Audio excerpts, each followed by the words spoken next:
G'day everyone, welcome back to Free Kick for another round, for another week, for another review pod.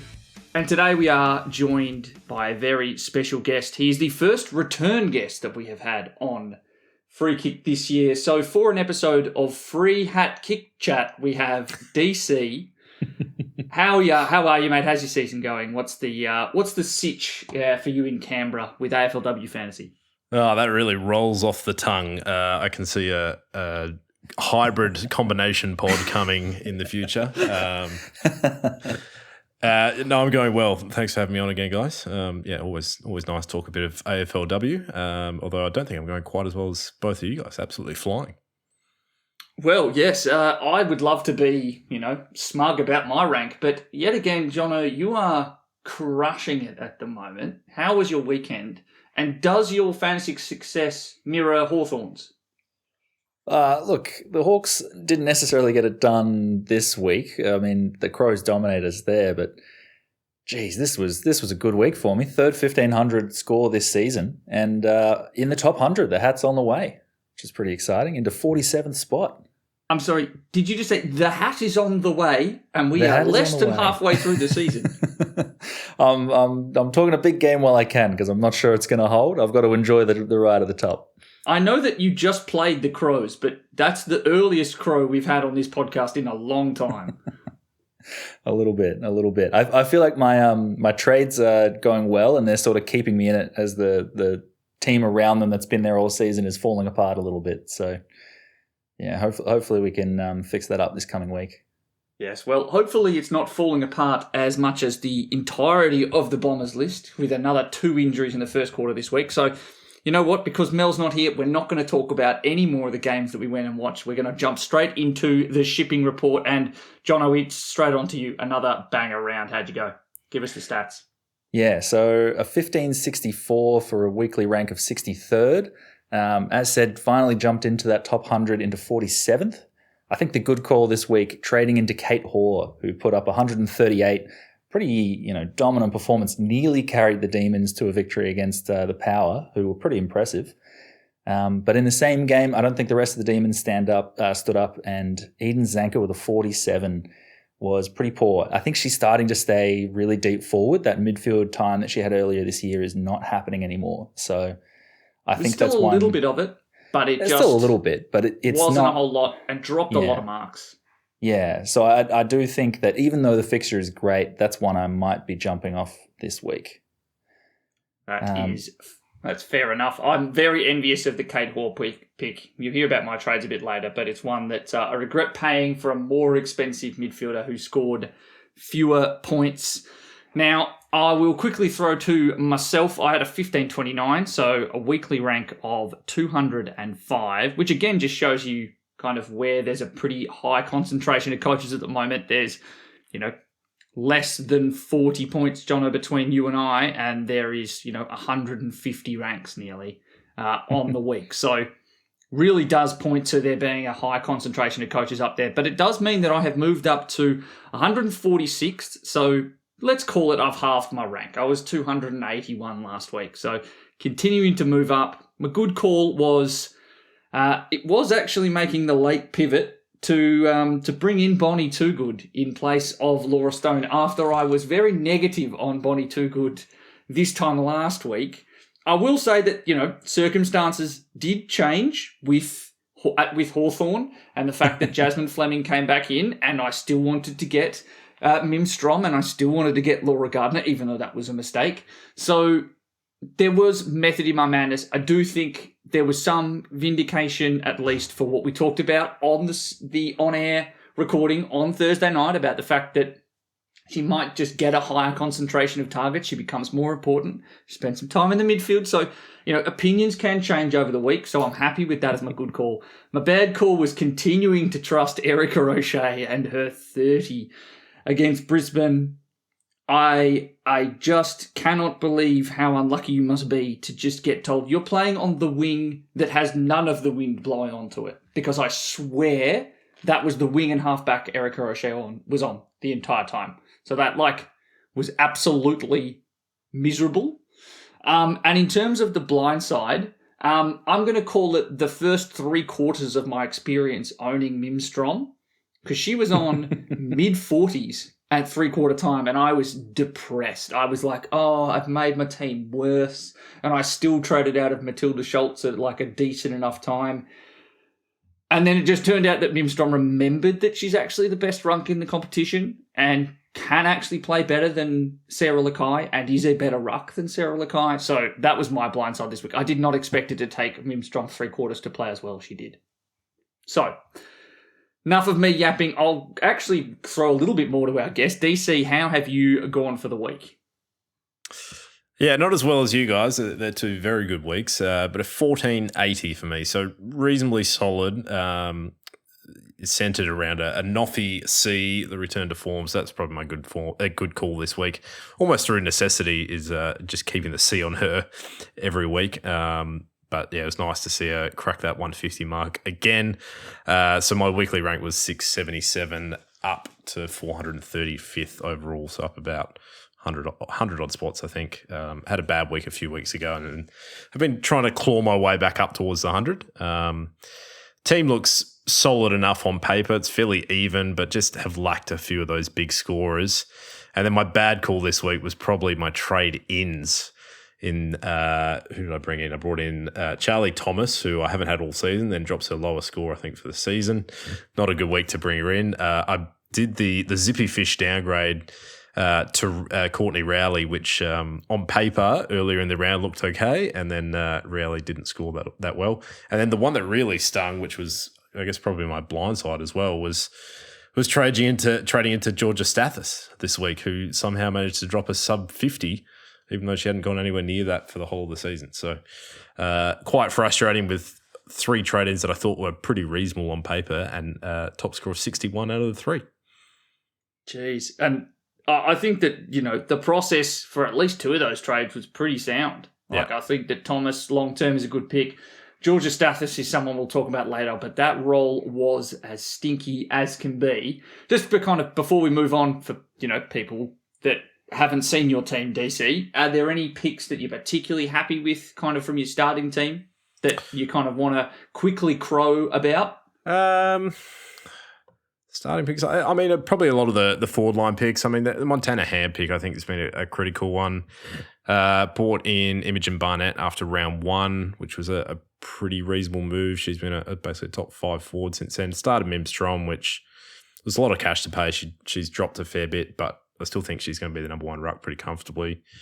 Started Ott on field, so she's been a really handy D5.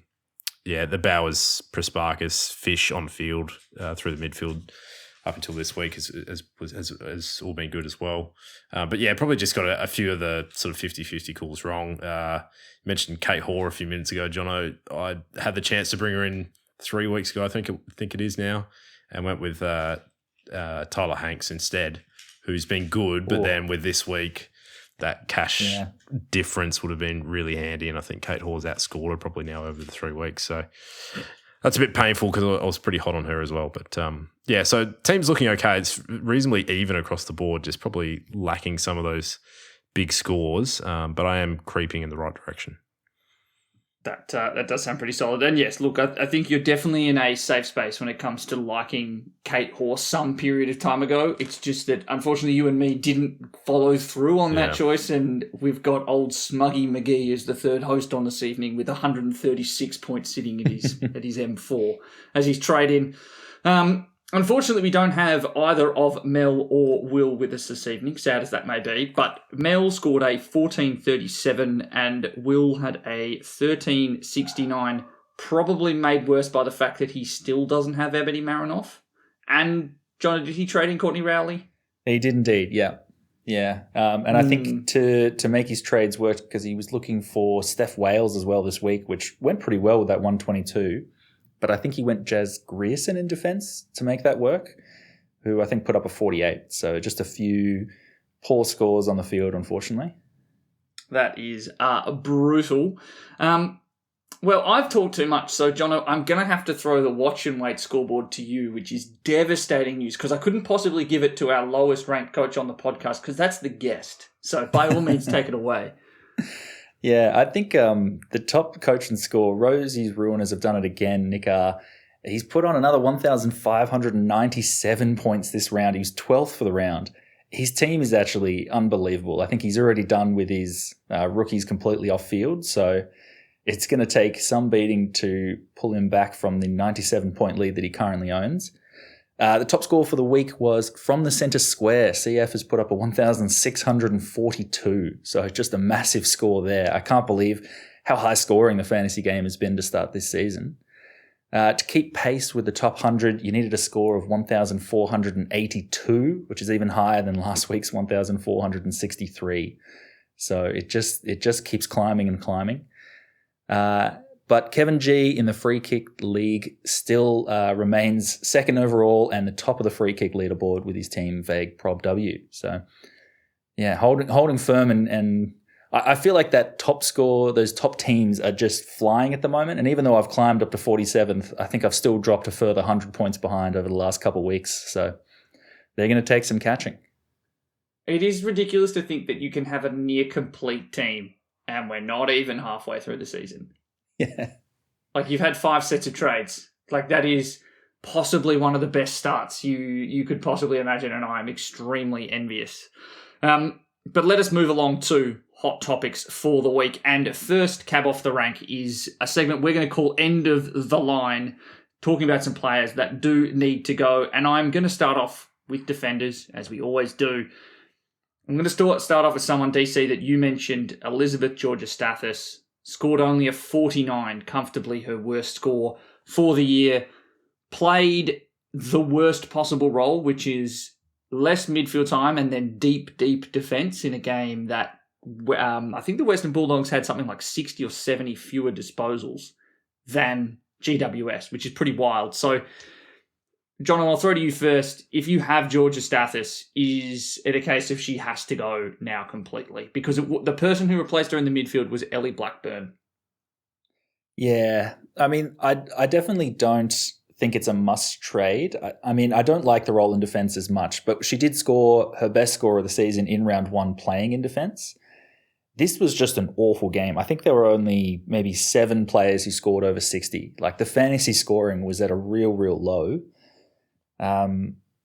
It's kind of hard to explain. There were no stoppages, which, I think she usually builds her scores around tackles. I think I would put this down to, a bump in the road more so than a trade out, but I don't get the sense that's your view on this one. No, I think that this is a pretty dire warning for how she might be viewed internally, because I think that the big problem with that game and the reason why there were so few stoppages is that there were so many turnovers and so many clangers, and Georgia-Stathis was a part of that issue for the Western Bulldogs, and she wasn't generating the same clearances. She wasn't getting the same tackles. Now, I will say this. The tackles in that game were extremely low, but I genuinely believe that someone mean was at Champion Data involved with these tackles, because I watched this game very intently, and Cambridge McCormick had at least 6 or 7. There was every time you were like, oh, that's a half tackle, that's a comfortable, both players have got involved in that. Sometimes it felt like neither of them did. So that might have also contributed to the bad score. Now, DC, you're a owner of Georgia-Stathis. You just traded into Georgia-Stathis. Does she spend only 1 week of your team?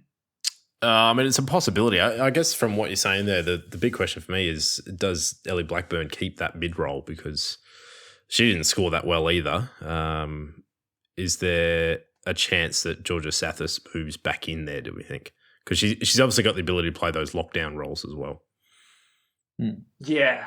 I'd suggest that playing the Lions, Georgia-Stathis has mainly been used as a tagger in there. And I think someone like Dawes or Anderson is a player that you need to shut down. I can see her going back in there. The other thing is that the Giants beat the Dogs. The Dogs didn't win the one game that she doesn't spend in there. Is that a concern for them? I'd say there's a good chance. they want her Personally, back in? I think that it was maybe we've slightly done this the wrong way around, and we probably need to have our captain in the midfield, because she was immediately impactful. She had multiple clearances, had done nothing up to that point in the game, and then has 21 fantasy points, and I reckon at least 2 or 3 clearances once she moves in. It was always a bizarre choice to me to not have Ellie Blackburn in the middle at least a little bit, just given her capabilities in there. It's odd that it takes, being down by 3-4 goals in the last quarter against one of the league's worst teams to force that change. But I definitely think that it's going to have some impact on the midfield balance going forward for the Western Bulldogs and in turn Georgia Stathis. Compare that to someone that, and apologies if you were in this dichotomy and turned away. Niamh McLaughlin was a very similar price point last week, and she kept her time in the midfield with Charlie Rowbottom coming back, and they held their own against Carlton for the first half. So I personally think that I would want to be trading out of Georgia Stathis in light of that change in midfield role. And it might be one where you go and listen to press conferences this week just to try and get a sense of Ellie Blackburn's. And I think it's quite likely that someone like Ellie Blackburn going back into the midfield will get discussed during the week. And therefore you might get a bit of a steer on whether or not Georgia Stathis is going to stay in there. Just to kind of throw a few other names out there. Paxy Paxman, 57. Ella Heads, 59. Jade Ellinger, 54, and Brie Koenen, 54. There's 4 names of popular defenders who've scored poorly. Amongst that list, who's the biggest priority to trade out? Kind of open the floor. I actually traded Brie Koenen to Georgia Stathis this week. So part of that trade was pretty good, I think, jumping off her for the North game. Saw that her midfield role disappeared the week prior. And then it came back in the fourth quarter. Yeah, so okay. the literal inverse of Georgia Stathis. Koenen gets that midfield role back when they're down big against North. It makes it really hard to predict this stuff, doesn't it? So, I mean, I'd be okay with jumping off Brie Koenen just because of how highly owned she is as well. And if you think that she's close to top price, it's probably a good time to jump off her. Maybe similar sort of situation for Paxy Paxman as well. Yeah, Jono, you're sitting with Paxy and trading out potentially. Yeah, I think Brie Koenen, it's a worry that she's going to go back to defence with Nat Grider getting concussed. That's a key defender down that they need to replace, and I don't think they've got better options than Brie Koenen. I do also worry about Paxman. I don't like that they've been managing her time so much late in the game, and it basically requires her to score a 75 in the first 3 quarters because otherwise she's not putting anything up late. And I just don't think that's sustainable. I think this is potentially going to be the first of many as well. So I'm hoping to jump off at least one of these 2 and this week, if not more in the coming rounds. Yeah. Whereas I personally think that with Koenen, there's a case to be made that spending time in the defence with the run that they have upcoming is actually really solid. It would be good to jump off. If you can get up to, I'd say, Tilly Lucas-Rod as your number 1 priority, I think that's a great option. And then Niamh McLaughlin as probably your second biggest priority to trade into. Because Western Bulldogs, Richmond, Gold Coast, and Port Adelaide are the next 4 for Brisbane, all of whom are great matchups for defenders. The only thing that makes me less confident in saying, this is a must guarantee hold, same applies for Ellinger, neither of them take kick-ins. And I still feel like that does cap. Well, it probably increases the variance in scoring. Because I don't think that there's not many defenders who don't play midfield who score above 65 without kick-ins. So that's just something to keep in mind. I think, personally, Brie Koenen up against the Bulldogs with this week, there's a case to be made to be holding, but she's close to the kind of end of the line for me.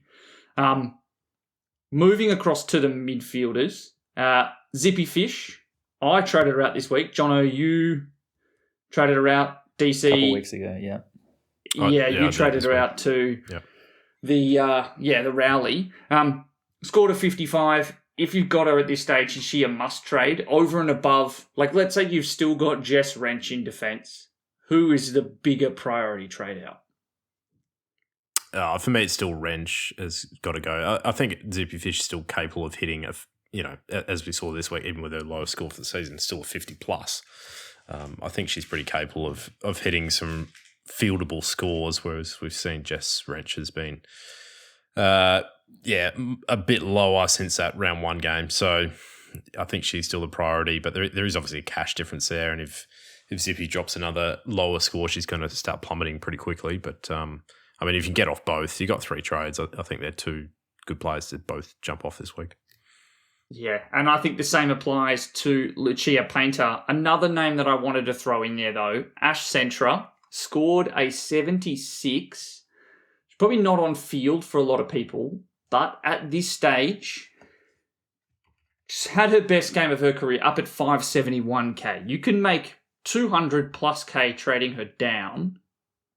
Is she a trade out option this week, just given how popular she is and, again, how much cash you can make?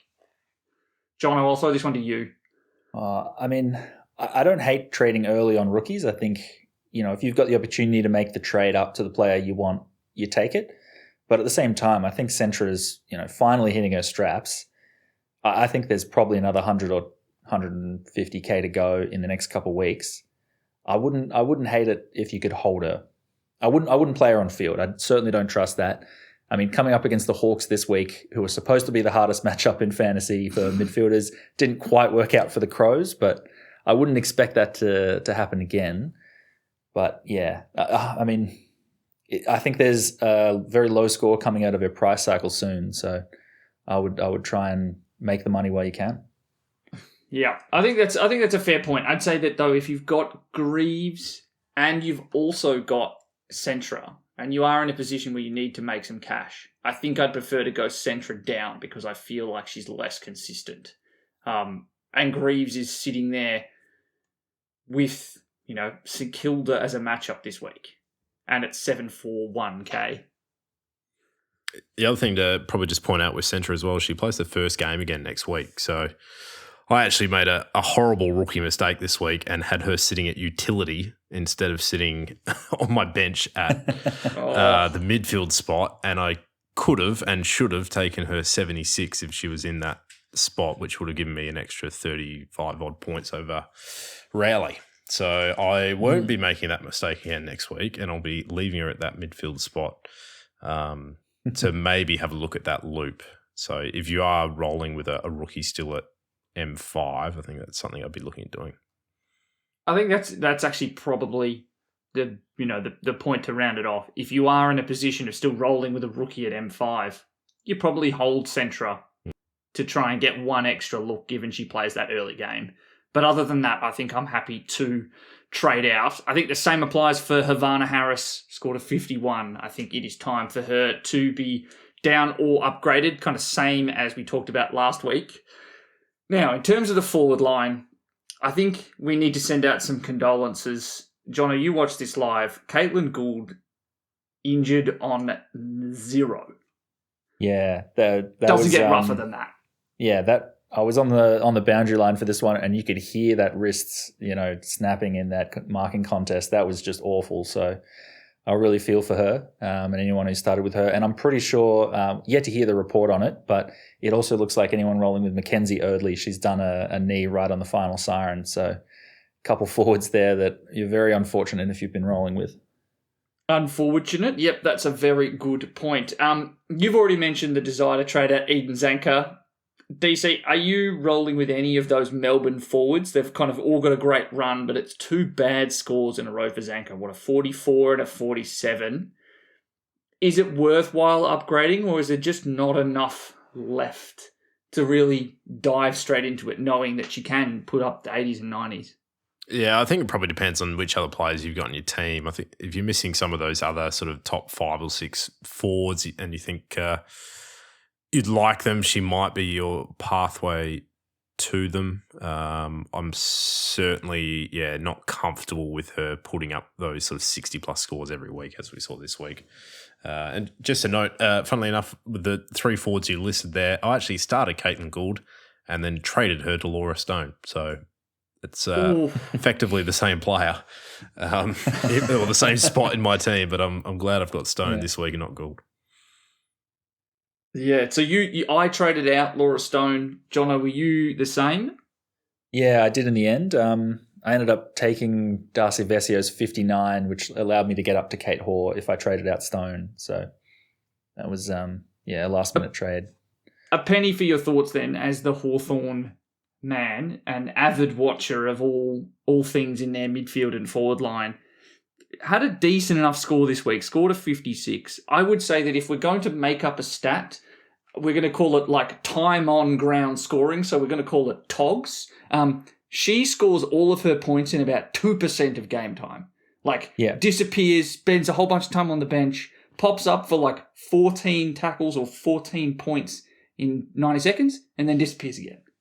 Yeah, I think in rounds 2, 3, and 4, it was sort of like, she'd be on 35 halfway through the first quarter, and then just slowly work our way up from there. Like it's all in these big patches. And even though she wasn't in the midfield this week, it happened again, which, I think there was a patch in the second quarter and then again late in the game popped up with a pretty impressive goal late. I don't know. I'm not sure that the sort of high 60s, low 70s that she was threatening with early in the season are going to be possible. But I also think she's potentially more consistent than we were thinking last week. We were worried that she was going to be dropping 30s on her head. I think the risk is still there, but it's less than it was. So I think, if I had a Zippy Fish on field or a Jess Wrench in my backline, I'd probably be prioritizing that trade first, particularly with how far you can go up off those two. I feel like Laura Stone, if she keeps putting up 50s or more likely 40s, I don't know. I think with the ceiling that you can get to in the forward line, it's a little harder to justify that upgrade. Yeah. Well, let's move straight across then to our Week 6 trade targets. We'll start right with the forward line. The player that I think we all wish we'd traded in after having finally turned the corner, or at least I wish I'd traded in, is Jessie Boardlaw, who scored 107. St Kilda have an insanely good run for forwards. The Bombers was just the beginning of it. They've then got Richmond, Port Adelaide, GWS, Collingwood and Carlton all the way up to round 10. I personally think that is a great option to trade across to. She's at 809k. So sadly, she went up 122k this past week. Would have been lovely to have had that. But I think that this is a great spot to have a look at. We know that she's got that kind of top 5 blanket type of scoring, currently averaging 66, priced well below what her last 3 averages is of 76. Is there anyone else that you love around that like non-Uber premium price as a forward trade? Maybe it's an upgrade or even a sideways. I think probably around the same price. I'd be looking at Bonnie Toogood still. I just think she's shown that even playing that deep forward role we were worried about, she can still put up an over 70. And I'm pretty interested in Courtney Hodder because they've finally gotten through that difficult start to the year where they had to play, the Hawks, Carlton, Crows and North. A lot easier games to come. So I'm hoping that Hodder might be one who can pop. Are you not too scarred from owning Courtney Hodder last year? Well, I am, but I think the experience of owning Ash Woodland has really helped, after the scars of 330s last year. It's helping me move on a little bit. Credit to her. Ash Woodland had, I reckon, one of her best games against Melbourne. Wasn't a clanger machine, scored well, was impactful. Port Adelaide managed to win. This game was bizarre. This round was bizarre for actual football. I reckon I've got maybe 3 tips. But incredible stuff from Ash Woodland. DC, you're sitting there with Laura Stone. Is there a forward that or forwards that you're particularly keen on? Yeah, Toogood's probably the most likely. I think she's still a bit of value. That's quite sideways price-wise now. I am just looking at some of the cheaper options. I mean, the one that jumps out just in terms of a name, I was actually looking at it last week. It actually would have been a reasonable week to bring her in. But but it's Ange Stannard. So she actually dropped her highest score for the season. She's down at 503k, but I think has gone up about 40k last week. After this week. So she's extremely cheap. What did she score in the monsoon? 55. So it's not great, and there's 4 frees 4 in there. But I think if you can get a couple of 50s out of her for a few weeks, she probably goes up another 100 or so K. If you need to get some cash from somewhere, maybe that's a bit of a left field option. Sally Friswell's the other one around that sort of price as well. He's been a reasonable scorer in the past. Yeah, I think at the very least with Stannard, I probably trust her being higher up the pecking order to get disposals or to be around the ball. So I don't hate it as a purely sideways play. You know, we'll give a tip of our hat to Jackie Parry, who has gone up like 300k, I feel like, in the last 3 weeks. After I think she got injured. Was it injured in round 1 late, goes off, disappears. Has a 38 against Adelaide and then gone 65, 102 and 98. Has kicked 5 goals, 3 in that time. And she scored all those points on a combined 4 tackles. So like a genuinely impressive effort. So if you kind of went there, I was not keen enough. You've done an incredible job. Let's kind of move across to the midfield targets. And I'm going to throw something out there. We're at a stage now where there are a lot of teams that will have quite close to complete midfielders.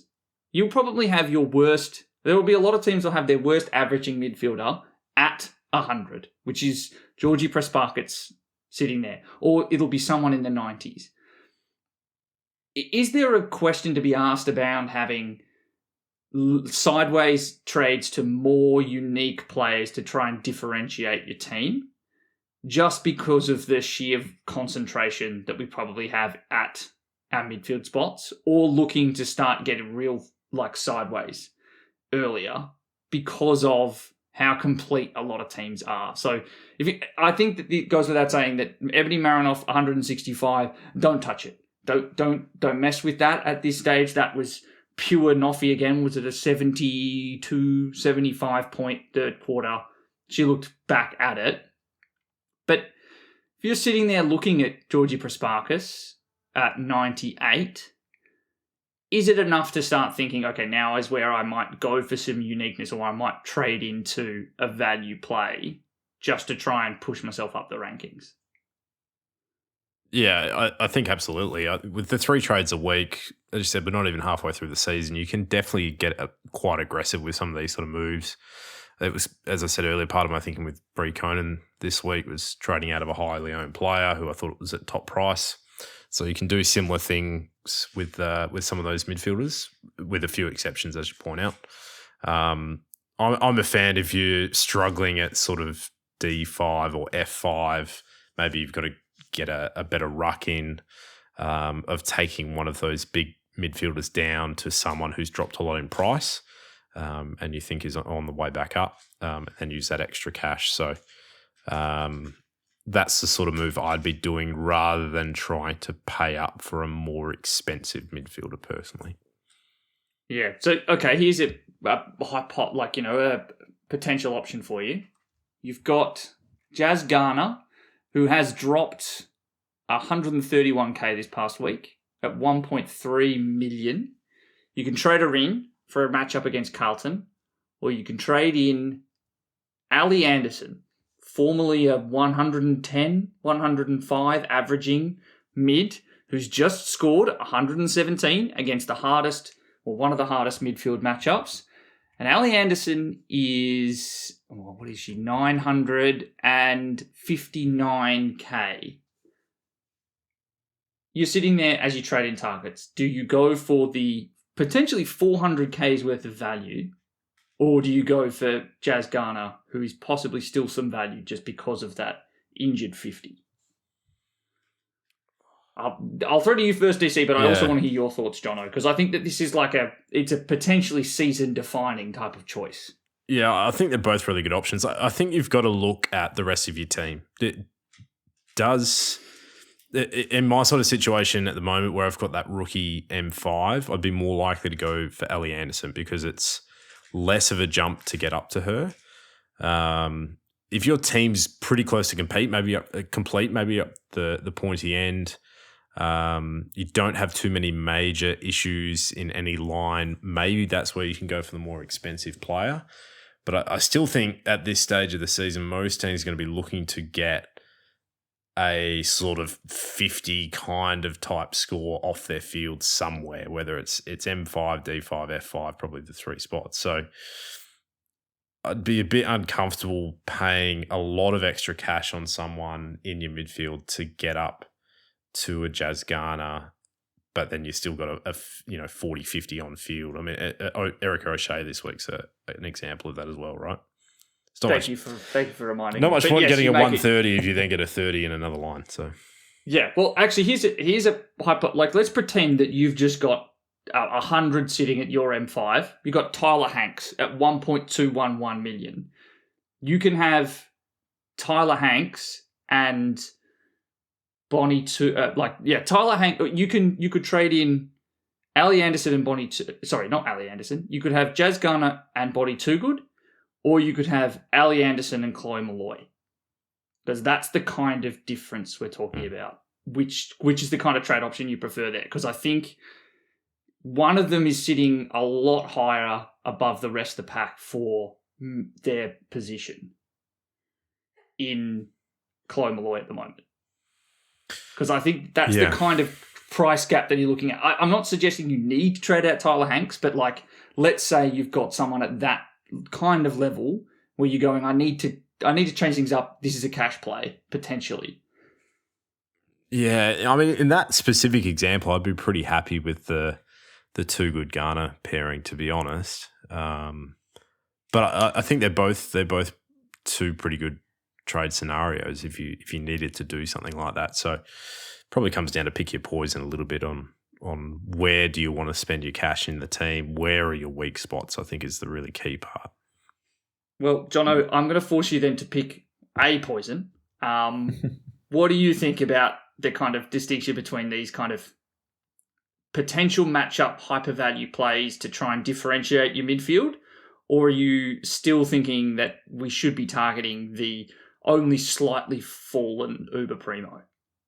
Yeah, no, it's a tricky one because I feel like if you were bringing this up between, say, Ash Riddell or Laura Gardner and someone like Ali Anderson, I'd go Anderson every day of the week. To me, Garner is still probably 150 to 200K underpriced. And so it's like a small opportunity to get her this week. But yeah, I think the value play is generally more important. And as long as you're getting, if you're getting zippy fish off the field, like if I look at my week this week and we say that I, only scored 40 points more than you and it pushed me all the way up in the rankings relatively, that's Kate Hoare 100% being my M5. So I think having that last score off your field is way more important. And if that means that you're getting an Ali Anderson instead, I would do that every day of the week because I think these rookie scores are what really kills you. It's setting that floor score as high as you can, more so than getting the players that are on the top of their line in the midfield. That's a sound theory there. In terms of kind of other midfielders to target this week, John, I'll press you for maybe just a couple of others that you liked from the weekend. Yeah, so I think Anne Hatchard, that 136 against the Hawks was a pretty dominant performance between her and Marinoff. And I think against the Gold Coast Suns, they could have a very similar effort. It was the marking power that the Crows were doing, which I don't think we've seen so much this season. But their intercept marking and the way they were moving the ball around the ground was just comfortable scoring. So with Hatchard pretty lowly priced relative to what she can be, I think that's a pretty handy opportunity as well. I'm just trying to look at what she's priced at. It's only a little bit over $1 million, so 1.092 million. I think that's another opportunity. The downside is low for sure, but I don't think that Brisbane Lions score is reflective. I think the other ones are probably more likely. So I would back her in if you're trying to look for someone a little bit more unique. And then at some point we've got to have a conversation about Dana Finn because that's 3 scores over 110 in a row. I mean, I know it's a winger scoring, but that's form that not a lot of the top players can say they've scored on. Yeah, but the matchup this week is North Melbourne. It is North Melbourne. Yeah, it's certainly not the time to grab her. But, geez, I think if she does it again this week, I don't really think there's going to be a matchup that's going to stop her because she's looking unstoppable on that wing. I think even in that first quarter, it was pretty poor scoring. And then in the second quarter, she put on something like 40 points in no time at all. It was unbelievable to watch. Just continues to get it done. But yeah, I'm happy to let that be someone who scores really well. I'm impressed by it and I don't bring it in. So had like a 15-point first quarter and an 18-point fourth, but had 33 and 47 in the second and third. So extremely, extremely impressive. In terms of another player that I really, really want to try and get in at some stage, it's Ella Roberts. Manages to score incredibly well in the wet without relying on tackles. DC, I truly envy you being a West Coast fan and having possibly, I'm not even possibly, likely a top 3 player in the competition for the next decade running around. Would you sign off on trading her in and setting aside any potential biases you might have about the West Coast Eagles? Because you're internally hopeful about their chances of success after they've they finally won a Western Derby. Oh, wait, no, sorry, I missed that. That was wrong. I was about to say it's the first time in a long time someone said that they're jealous of me being an Eagles fan, but then you had to go and wreck it by saying we lost the Derby. Well, it's still true. I still envy you. Like, I still do, even though you did lose. Yeah. Bombers got smashed by a bad St Kilda team, so, like, you know, I'm definitely piffing rocks from a very, very glassy house. Yeah, I mean, Ella Roberts is obviously a gun. I think, what is she, about 1.1 million, I think, from memory? Nearly 1.2 now. Nearly 1.2. So she's not cheap. I think I'd probably rather go down that AAnderson kind of route, that bit of extra value. I reckon you might get a similar sort of output. But yeah, she's just a gun. A little bit of a tougher matchup against Melbourne, although they were poor this week as well. So,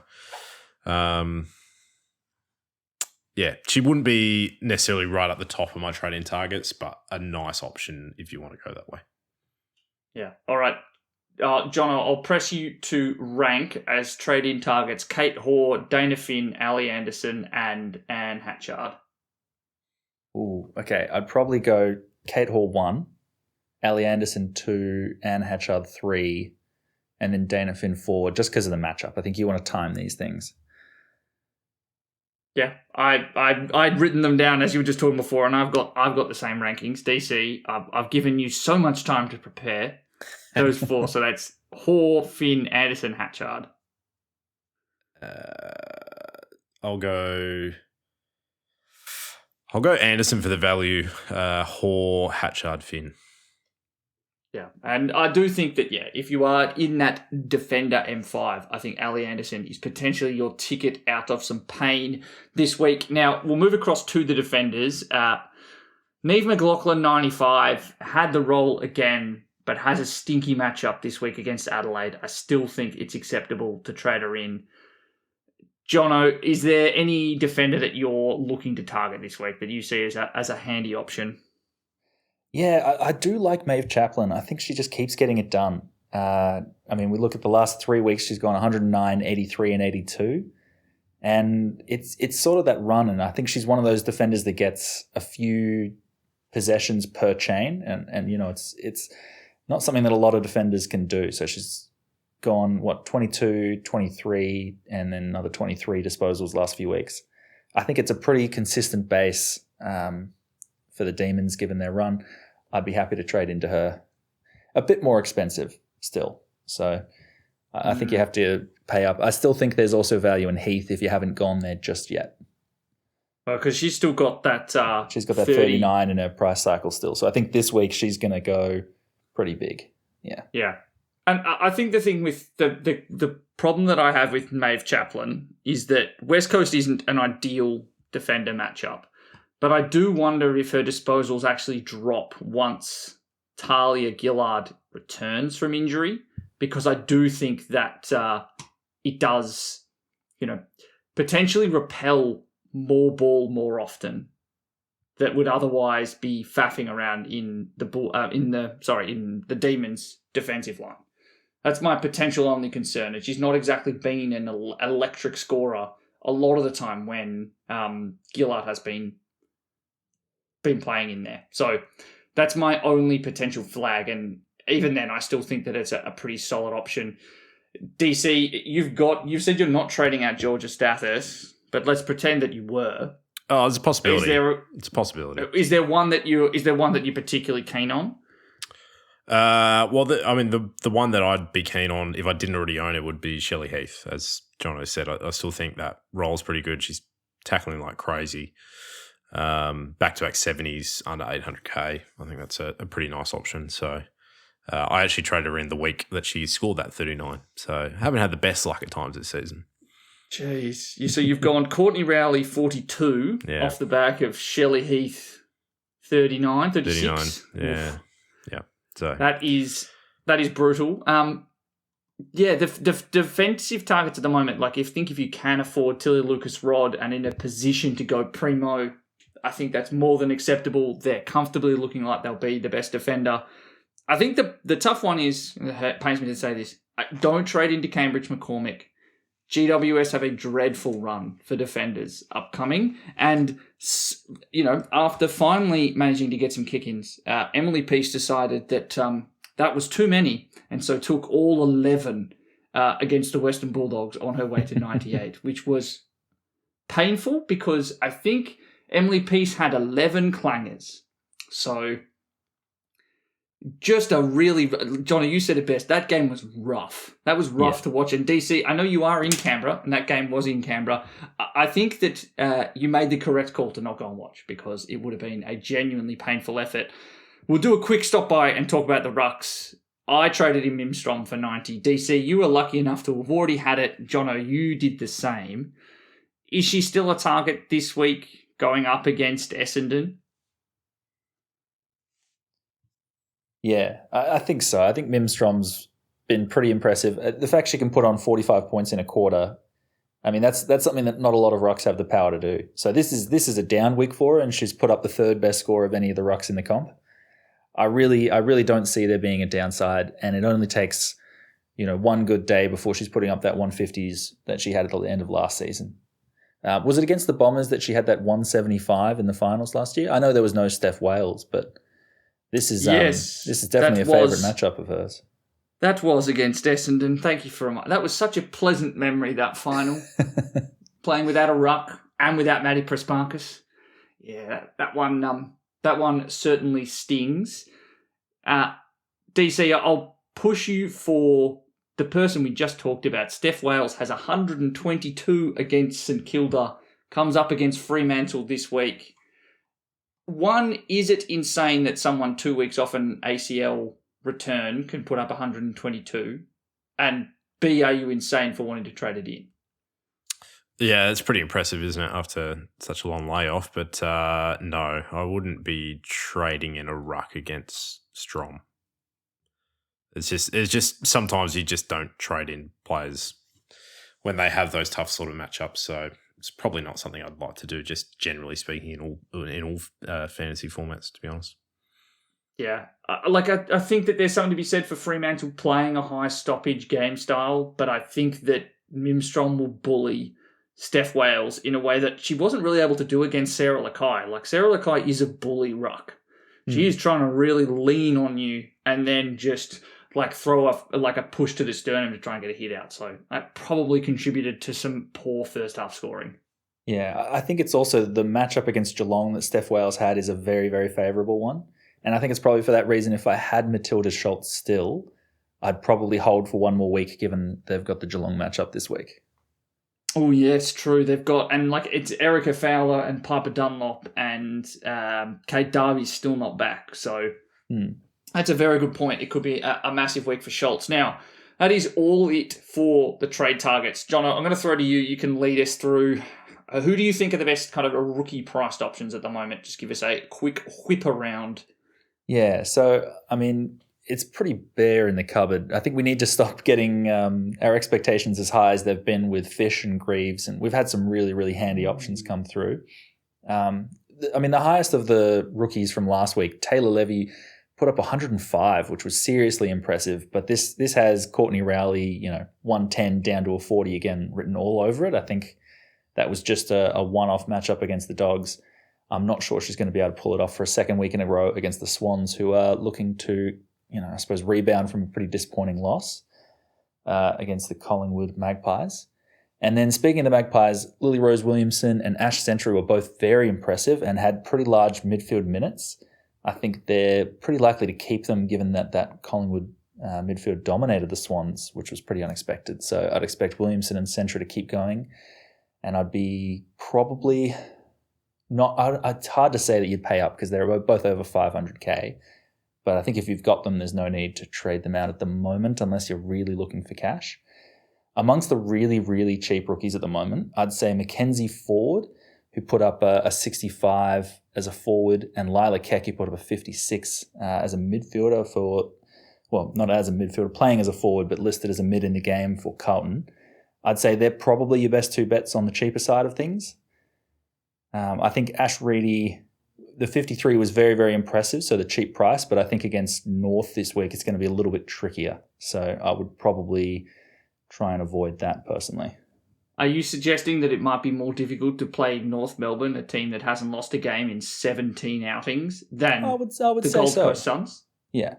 Really, I think the only player that we need to worry about this week is to see if Lauren Young is out of concussion protocols, because to me, this is the easiest pick in the game. I mean, the fact that we've had her in for a couple of weeks just waiting for her to debut, I think if she does play this week, it's probably the easiest trade you'll make. Yeah, and I think that it's probably worthwhile mentioning that we talked about not Harrington. Was it Harrington? What's the name of the Gold Coast player? Was it Harrington, the Gold Coast player, debuted. I think she was on -6 after 5 minutes. So not exactly an auspicious start. Looked okay, but did not score well. Scored an 18. Yeah. Reedy was definitely the best scoring option for the week for those debut players. I think with Rowbottom, Whitford, Single, McLaughlin, I just don't think there's room in that midfield, really. It's a pretty challenging one to get into, even if they are down the bottom of the ladder. Yeah, I definitely agree with you there. And in terms of what was the name of the rookie who debuted for Fremantle? Matilda Banfield? Yes. Scored a 42. Yeah. That's actually not too... In truly horrific conditions, I actually don't think that she's a bad option either. That's probably one that I might even go with it. Only 340k. That's actually pretty solid. And she doesn't have the issue of tiring out, because I believe she's in a form... she's an elite runner, and they really talked up her endurance capacity. And she's managed to debut pretty early, even though she's come across from hockey. So...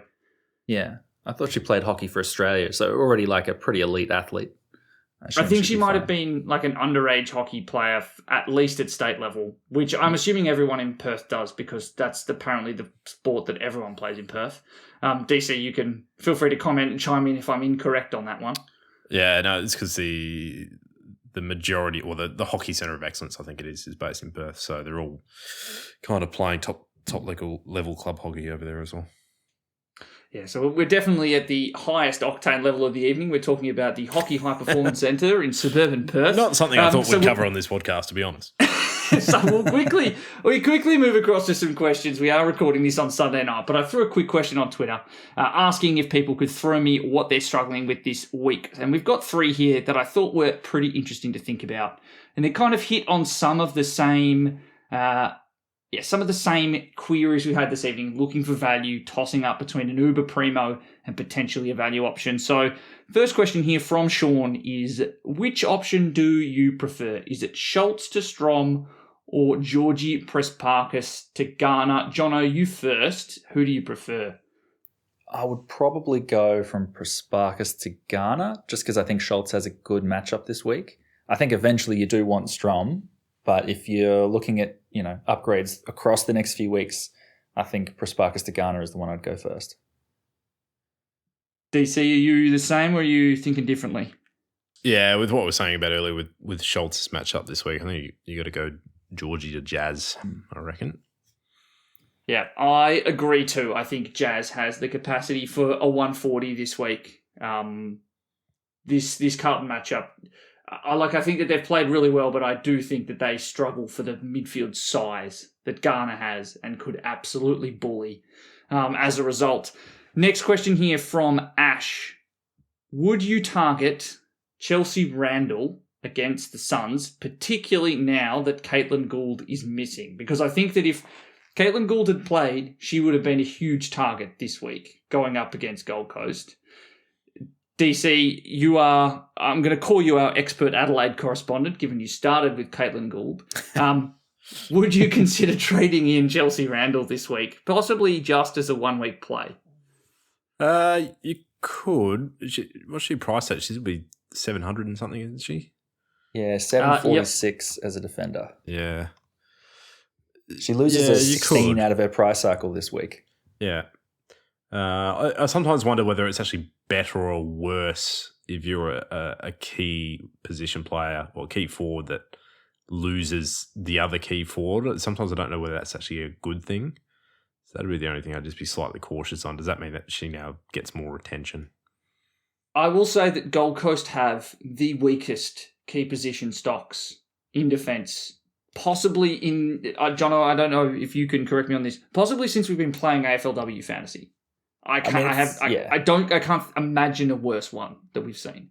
Yeah, it's definitely not great. Although I will say that when we saw Gemma Houghton put up those big scores and some of the other key forwards that have done it this year, that was in those games where, they had a few injuries. So Gervin went down early, Wilson went down early. They were sort of playing, without the stocks that they needed. And those players have gone through concussions and come back. Now I wouldn't say it's like a difficult matchup for someone of Chelsea Randall's quality, but I also wouldn't say it's as easy as it once was. What's the rest of Adelaide's run like is what I'm thinking, because I know they have the most difficult fixture this season, but they have just played a few hard games in a row. It looks like after Gold Coast, it goes Sydney, Richmond, and the Eagles. Yep. I mean, that's pretty good. You can almost run it for a few weeks, to be honest. Yeah. I think the only question I have there is, if you're sitting in this position with that much cash, or around that much cash, would it not be better to have a look at Shelly Heath instead, given that they're not that far separated? What is it? It's less than 30k. But if you are looking to make a high value play, we've seen already that Chelsea Randall can score 103, which I think is the third highest score from a defender this year. So I don't hate it. It does I think that there's a high possibility of there being a hard stop. There is going to be a week where she'll probably rest, or it might blow up. You might get another 16 like she had against GWS. So just be wary and know what you're in for risk-wise. The final one is another Jazz Garner question, very much on the brain now that she's starting to drop in price from Jaden. Could I go Greaves all the way down to a 300k player if it allows me to take Zippy Fish up to Garner? And I'm going to make this more difficult, Jono, for you. You can't say that Lauren Young is the 300k player. You have to pick someone that is more unknown. Yeah, no, I'm fine with it as long as Greaves is not on field.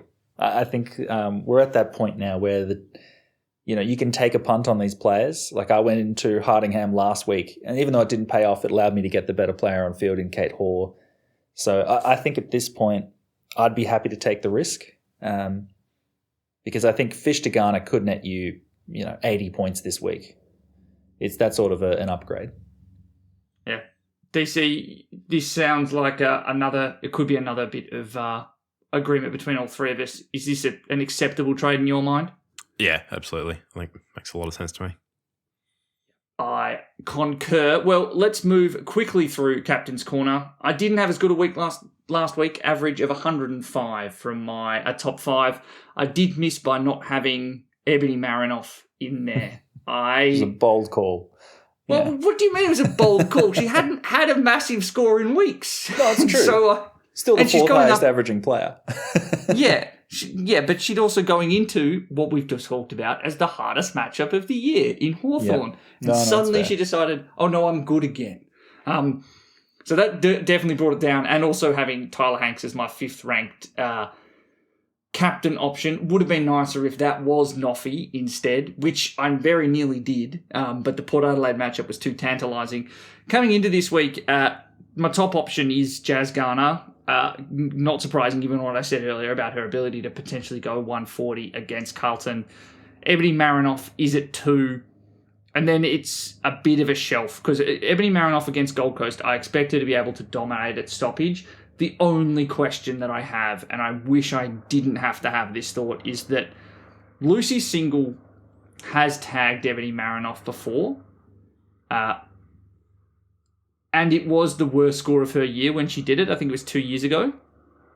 I also think I truly credit that performance to allowing Ebony Marinoff to go at 140 last year, because in that game, Anne Hatchard had possibly the best game of her career, had like 140 fantasy points, and completely dominated Gold Coast in a way that we've probably not seen Anne Hatchard do a lot of times.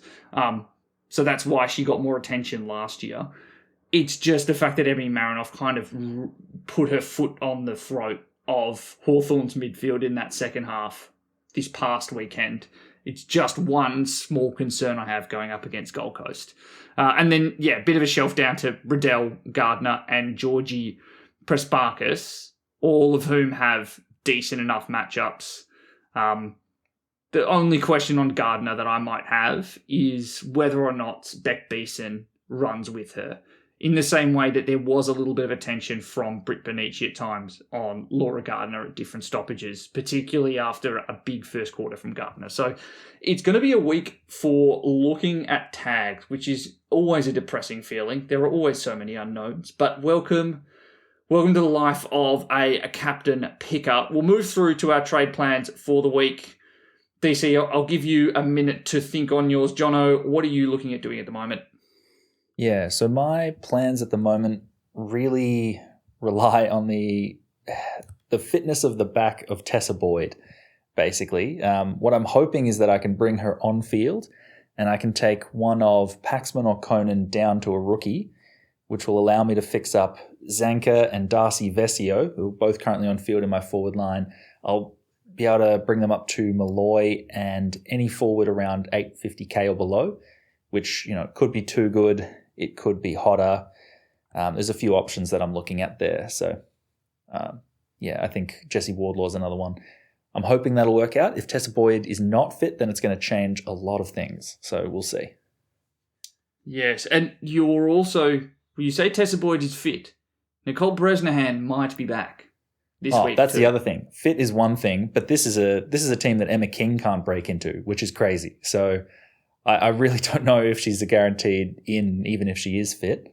There's a lot of question marks there. She might be the one that goes out for me. You might be saved by the fact that Taylor Gatt and Vicky Wall both didn't play in the last quarter, potentially with injuries. So Tessa Boyd might make her way back in as the 21st player in that team this week. But I'm sure you're going to love hanging on for dear life, for your sanity, just until that game starts and you can see if Boyd is actually named. Given that you can't get overconfident on team sheets because the last time she was named, she was pulled out at the 17 minutes hour. Before the game started, yeah. Yeah. DC, I'm looking at the run sheet here. Your number one trade priority is your M5 because the point of weakness in your team is your M5, and you need to find some way of not bringing in a 42 scoring Courtney Rowley. What are you looking at trade-wise? Yeah, Zippy Fisher's 55 looks pretty good right now. But she's no Erica O'Shea 30, let me tell you. Yeah, I mean, we didn't really talk about Rowley at all. Was the midfield role still there? It was gone in a lot of the second half. Nothing in the fourth quarter. Yeah, right. So that's probably then becomes a bigger issue than I was hoping. So I do hopefully have a chance to have a look at Centra's score in that first game of the round. So hopefully she'll score well enough and allow me to take that score on field. But that's definitely a worry for me. It was always a bit of a risky downgrade anyway, but such a big cash grab that it was something I thought was worthwhile. So it's probably going to be her and Stone in the forward line that are the two spots that I need to sort out. Maybe Georgia Stathis is a route to getting some cash. Downgrade her to someone a little bit cheaper, maybe, and then try and use that cash on those other two positions. But I'll have a fiddle around over the next few days, and we'll see what we come up with. It's outrageous. It's outrageous that your trades aren't fully planned out down to the minute, even though we're recording late on a Sunday night, not that long after we've actually had lockout roll off. So, you'll get marks down on your report card at the end of this podcast. Let me tell you. My apologies. My number one trade priority, unsurprisingly, is getting rid of Erica O'Shea.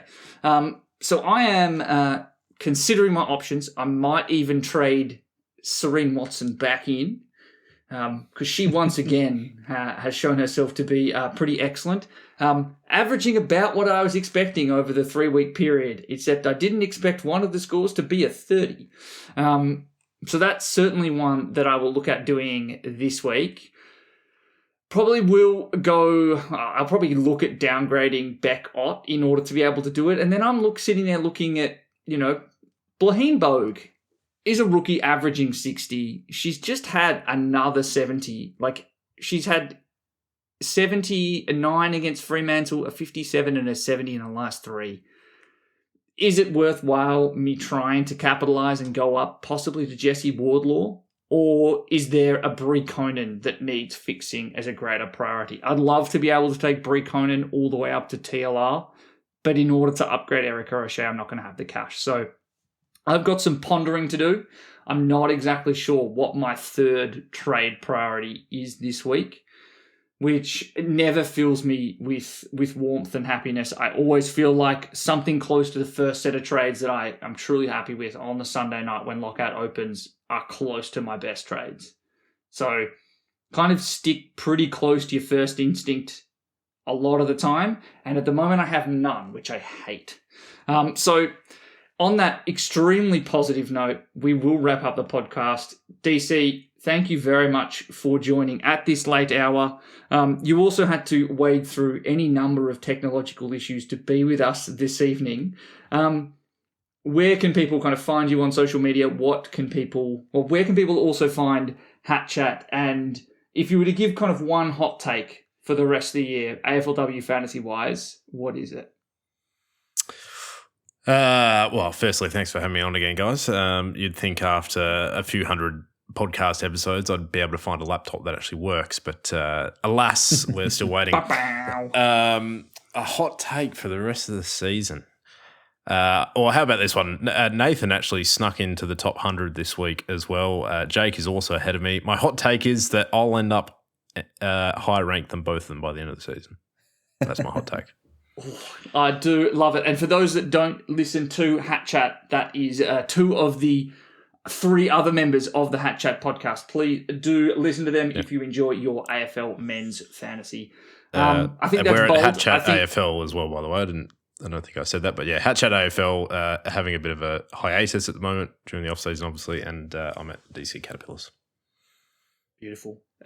Jono, thanks again. Thanks for listening to me yap. I think this could be the last time I'm hosting for at least a little bit. It sounds like Mel might be back and willing to host, and I will be more than happy to let her take on that responsibility next week. But thank you again if you've made it through this evening or whenever you are listening to this. As always, you can find us at Free Kick W Pod, wherever you get your social media, where you can also listen to these podcasts on YouTube as well. Make sure you join the Free Kick League, and do not forget that Jono and I will have an article out on Wednesday morning, which is the AFLW Fantasy Fix, where you will get things like our full breakdown, captain's rankings, and a little bit more on our favourite trade-in and trade-out options. So make sure you're watching out for that. So until then, see ya. Bye. Bye. Bye.